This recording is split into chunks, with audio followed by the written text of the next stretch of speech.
olhar soberano sobre as matas que o veem com amor, encha o peito de cada criano de nobreza, constância e valor. Assim diz a primeira estrofe do hino do estado que visitamos agora, o Acre. Quem nos recebe no Acre é o Colégio Alternativo. Nós estamos aqui ajudando no desenvolvimento desse estado, onde nós tivemos todos esses anos como parceiro positivo de Curitiba, e tenho o prazer de receber o Júlio nessa tarde aqui, o professor que está fazendo esse documentário. Eu quero mandar um grande abraço para o Brasil e dizer para vocês do Brasil inteiro, quem não conhece o Acre, que venham fazer uma visita e conhecer esse belo estado que nós temos aqui no Brasil. O professor Messias nos explica um pouco da história desse estado. Acompanhe. Sou professor de História no Colégio Alternativo do Acre. Estou na capital do estado, Rio Branco, no ponto inicial de povoamento e colonização do meu estado. É com muita alegria e muita satisfação que recebo vocês e tenho certeza que o que eu vou passar para vocês vai ser muito importante.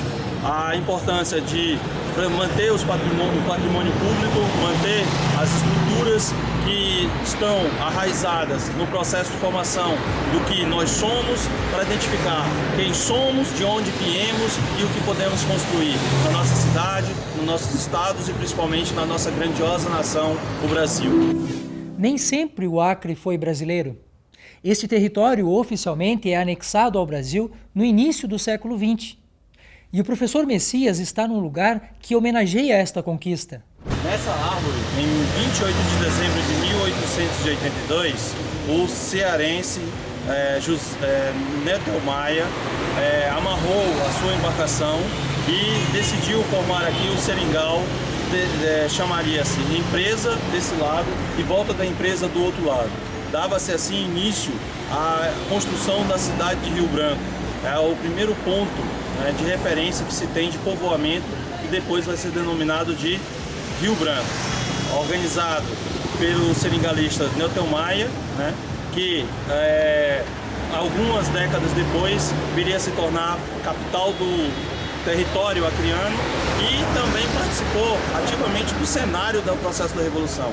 Nesse espaço que nós estamos, também ocorreram batalhas entre seringueiros, seringalistas, os soldados de Plácido de Castro e o exército boliviano. Tudo isso pela anexação do Acre ao Brasil. Muita água rolou por debaixo da ponte até que o Acre fosse elevado a estado em 1962. Fruto do trabalho daqueles que ficaram conhecidos como autonomistas. Em frente ao palácio nós temos o obelisco dedicado aos heróis da Revolução Acreana. É um marco também, é importante estudarmos, porque pessoas deram vida para que esse solo, essa terra chamada Acre, pertencesse ao Brasil. É um solo sagrado, onde pessoas deram vida, derramaram seu sangue. E aí nós temos aqui um importante monumento dedicado à luta desses nordestinos, sulistas, gaúchos, que aqui estavam no momento da anexação do Acre, da chamada Revolução Acreana. Então, é a representação desse momento, de 1903, onde o Acre passa a ser Brasil. Esse espaço ele foi construído em homenagem às pessoas que lutaram pela elevação do Acre de território à categoria de Estado. Porque após ser anexado ao Brasil, após a Revolução Acreana, o Acre ficou na categoria de território. O movimento autonomista foi um processo que começou após a Revolução Acreana. Tivemos movimentos no Vale do Juruá, no Vale do Acre, principalmente nas cidades de Cruzeiro do Sul, Sena Madureira e depois aqui na capital, em Rio Branco. E o Acre vai de 1920 a 1962 continuar na função de território. Em 1957 nós temos a figura de José Guiomar dos Santos, membro do Exército Brasileiro, que vai ser na verdade, o criador, o idealizador da Lei 4.070, que vai dar, na verdade, a emancipação política do Acre, no dia 15 de junho de 1962, com assinatura, inclusive, das figuras do presidente da República à altura, João Goulart, e do seu primeiro-ministro, depois seria eleito presidente, Tancredo Neves. Aqui nós temos o primeiro governador eleito, do estado do Acre, nas eleições de 1962, assumindo em março de 1963. José Augusto de Araújo, na altura dos 32 para 33 anos, professor de filosofia, representava aqui os anseios da população acreana. Fatidicamente, ou na verdade mostrando aqui uma tradição do povo acreano, esse é o primeiro de os demais governadores acreanos. Todos os nossos governadores, inclusive o atual, são acreanos. O Acre é um estado rico em patrimônios históricos, principalmente em se tratando de arquitetura. Conheçamos alguns. Essa é a sede do governo do estado do Acre, Palácio Rio Branco, fundado em 1928 pelo então governador Hugo Carneiro, terminado no governo do senhor capitão José Guiomar dos Santos em 1948. Na verdade, é um marco da luta, da condição do povo acreano, pela representação para o Estado, para a Federação, para a União. Essa é a estrutura do poder estabelecido do Executivo e também do povo do Acre. Aqui é a sede do Poder Judiciário, desde 1948, inaugurado como Palácio da Justiça, onde os juízes acabam tendo aí as suas decisões no governo do Estado, em relação com o poder judiciário, executivo e legislativo.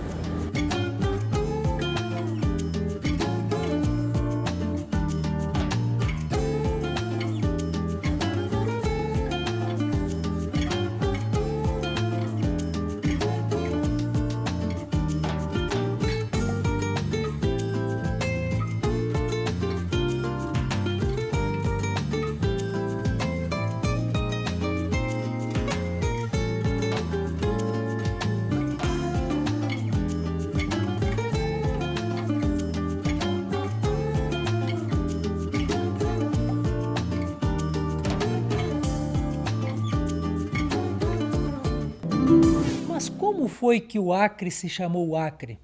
O professor Messias nos explica. Nas barrancas do rio Acre, nós temos formalmente a explicação porque o nome do nosso estado, da nossa região.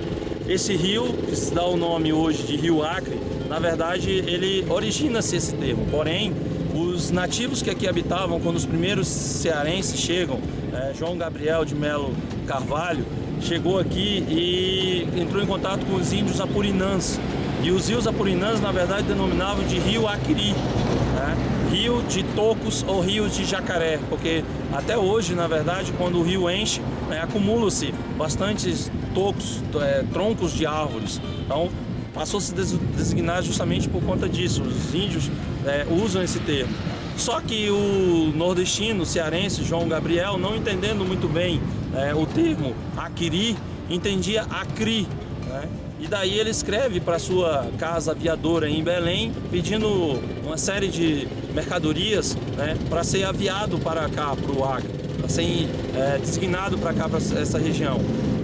No bilhete estava escrito Acre com um pingo no i, só que em decorrência de 3 meses esse pingo acaba desaparecendo. O termo Acre, apesar de ter São João do Acre e a cidade de El Acre, na Espanha, não se origina dessa forma. O responsável por aviar, por fornecer mercadoria a João Gabriel, vendo o seu bilhete, entendeu que Acre se tratava de azedo, insípido, tal qual o gosto, o sabor da laranja verde ou do limão. E aí manda a mercadoria justamente para a região do Acre. Vejamos também um pouco mais do início da história e cultura do estado. Bem, no final da Primeira Guerra Mundial tem fim um grandioso império da época que chamava-se Império Turco-Otomano. E quando essas pessoas que vinham decorrência de vários pontos do Império Turco-Otomano davam entrada no Brasil, designava-se que eles eram turcos. Apesar de sírios, libaneses, até mesmo árabes, não gostarem da alcunha de turcos, eles eram colocados como turcos. Daí também os comerciantes que adentravam regiões difíceis do nosso estado para negociar com os seringueiros, rompendo o sistema de aviamento dos seringais, comércio entre o seringueiro e o seringalista. Esse comércio ele tem origem justamente com os primeiros comerciantes que vêm para cá e fixam-se nessa parte, nessa alameda, nessa estrutura, a partir principalmente da década de 1900. Então, são sírios, libaneses, que até hoje os seus descendentes estão aqui. São Abraim, Esper Júnior, Farrá, Jarude, né? Então, são vários nomes que remontam justamente esses locais e que adotam o Acre como sua terra e o Brasil como seu país.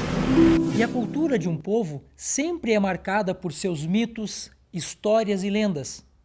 Olha quem encontramos em nossa caminhada pelas ruas de Rio Branco.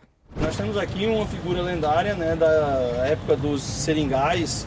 Os seringueiros costumavam dizer que essa figura tinha como principal ponto, foco, proteger, né, os animais e a floresta, principalmente as seringueiras. Então, quando se feria de forma que matava a seringueira, o seringueiro não tratava bem, não cuidava bem da fauna e da flora, esse ser chamado Mapinguari aparecia, né, e ele geralmente dava um ensino no seringueiro. Era uma forma protetiva da floresta em detrimento, né, da presença humana. E aí tem-se a frase que normalmente se saía para caça, normalmente num dia santo, e se dizia, em dia santo também se come. E aí quando o seringueiro, o caçador, tentava fazer a mira na caça, não conseguia acertar, e aparecia o Mapinguari e dizia, em dia santo não se caça. E aí ele acabava não tendo êxito. Agradecemos ao povo do Acre por sua hospitalidade. E assim nos despedimos de todos. Até breve.